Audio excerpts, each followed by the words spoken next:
Pemirsa, terima kasih pian masih bersama kami. Berita selanjutnya mengabarkan permasalahan pengambil alihan lahan PT Bimo Taksokogono yang berada di kawasan Desa Pamalongan, Pelaihari Tanah Laut, Kalimantan Selatan hingga wayahini masih belum tuntas, membuat PT Bimo Taksokogono mengalami kerugian hingga mencapai miliaran rupiah lantaran sudah membayar ganti rugi pada lahan seluas 52 hektar pada tahun 2004.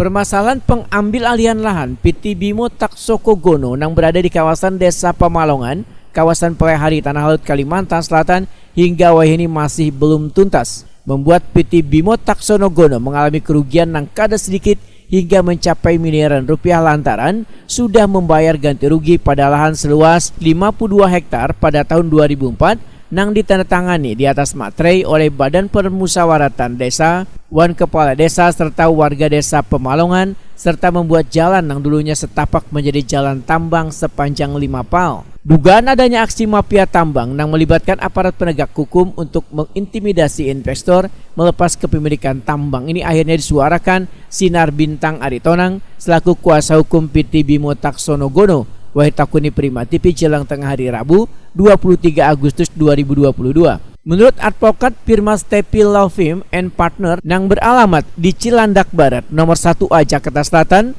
peran pemerintah, pengusahaan warga untuk meminimalisir maraknya mafia tambang akibat dari kurangnya audit pengawasan lapangan, illegal mining serta lemahnya tata kelola wan perizinan sektor pertambangan.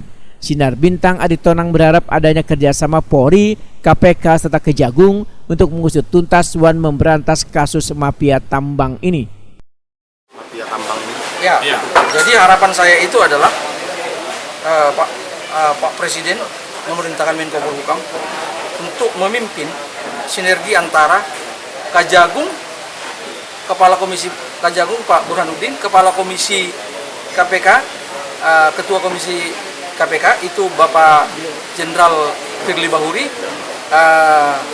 dan Pak Kapolri, Wakapolri Irwasum untuk memeriksa peristiwa-peristiwa ini, baik korupsinya, baik ada illegal miningnya, mungkin ada diduga masih ada jaringan-jaringan Satgas Merah Putihnya, supaya kasus ini tuntas. Dan ada juga katanya itu yang anggota militer dari Kodim, supaya Pak Andika juga turun, karena nama TNI sudah begitu bagus kok, ada lagi yang diduga yang ya seperti peluru-peluru liar gitu. Sementara itu Direktur PT Bimo Taksokogono Bambang Trigunadi meminta aparat penegak hukum untuk turun tangan memberantas aksi mafia tambang yang sudah lawas terjadi. Bambang Trigunadi menegaskan bila PT Bimo Taksokogono sudah menginvestasikan modal sebanyak 50 miliar rupiah terkait iup biji besi tersebut. Bambang Trigunadi mempercayakan kasus ini sepenuhnya pada kuasa hukumnya Sinar Bintang Aritonang untuk menyelesaikan permasalahan pengambil alihan lahan PT Bimo Taksokogono yang berada di kawasan Desa Pamalongan, kawasan Pelaihari Tanah Laut, Kalimantan Selatan ini. Sebaiknya kan pengacara yang bicarakan semuanya. Makanya saya kuasakan beliau. Saya masalah hukum kan kurang menguasai, kurang paham. Karena saya aslinya kan dokter. Saya serahkan ke yang ahli hukumnya gitu. Urusan ini, kan ini nyangkut hukum kan. Harapannya kepada kuasa hukum gimana Pak Bambang? Ya, saya cuma bisa berdoa aja semoga berhasil gitu. Karena saya kan menuntut kebenaran dan keadilan. Nggak minta apa-apa saya.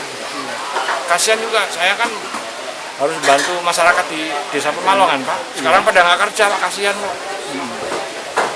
Dulu waktu saya aktif, mereka semua kerja. Saya anak buah orang Pamalongan itu ada 40 orang.